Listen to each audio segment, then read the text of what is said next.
আমি এখন দাঁড়িয়ে আছি সৈয়দপুর ফাইলেরিয়া অ্যান্ড জেনারেল হাসপাতাল অ্যান্ড ল্যাব। এটি বিশ্বের প্রথম ফাইলেরিয়া বিশেষায়িত হাসপাতাল হিসেবে পরিচিতি পায়। ফাইলেরিয়া অর্থাৎ হচ্ছে গোঁদ রোগ। উত্তরাঞ্চলে এই রোগ ব্যাপক হওয়ায় এই রোগের বিশেষ চিকিৎসার প্রয়োজন দেখা দেয়। আর এই প্রেক্ষাপটে প্রফেসর ডক্টর মোয়াজ্জেম হোসেনের উদ্যোগে 1995 থেকে 1997 সালের মধ্যে হাসপাতালটির পরিকল্পনা ও প্রতিষ্ঠা শুরু হয়। 1997 সালে আনুষ্ঠানিকভাবে হাসপাতালটি যাত্রা শুরু করে এবং বিনামূল্যে ফাইলেরিয়া চিকিৎসা দেওয়ার সিদ্ধান্ত নেয়। কিন্তু নীলফামারীর সৈয়দপুর অবস্থিত এই হাসপাতালটি শুধু চিকিৎসা নয়, গবেষণা, প্রশিক্ষণ ও জনসচেতনতা কার্যক্রমও পরিচালনা করত।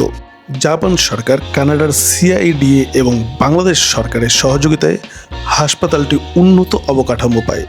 শুরুতে ছোট আকারে শুরু হলেও পরে দাতা সংস্থার সহায়তায় আধুনিক ভবন নির্মাণ করা হয়।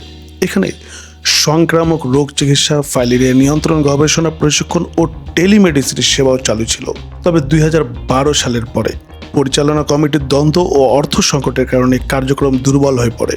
ধীরে ধীরে দাতা সংস্থাগুলো সরে যায় এবং হাসপাতালের সেবা কার্যক্রম ভেঙে পড়ে। বিভিন্ন সময় বন্ধ ও পুনরায় চালু হওয়ার চেষ্টা হলেও স্থায়ীভাবে চালু রাখা আর সম্ভব হয়নি। সর্বশেষ 2024 সাল অনুমোদন জটিলতার কারণে হাসপাতালটি সিলগালা করা হয়। সৈয়দপুর ফাইলেরিয়া হাসপাতাল একসময় বিশ্বের প্রথম ও একমাত্র ফাইলেরিয়া চিকিৎসা কেন্দ্র হিসেবে খ্যাতি অর্জন করেছিল, কিন্তু আজ ব্যবস্থাপনা সংকটের এবং অর্থাভাবের কারণে আজ এটি প্রায় হারিয়ে যাওয়া একটি ঐতিহাসিক প্রতিষ্ঠান।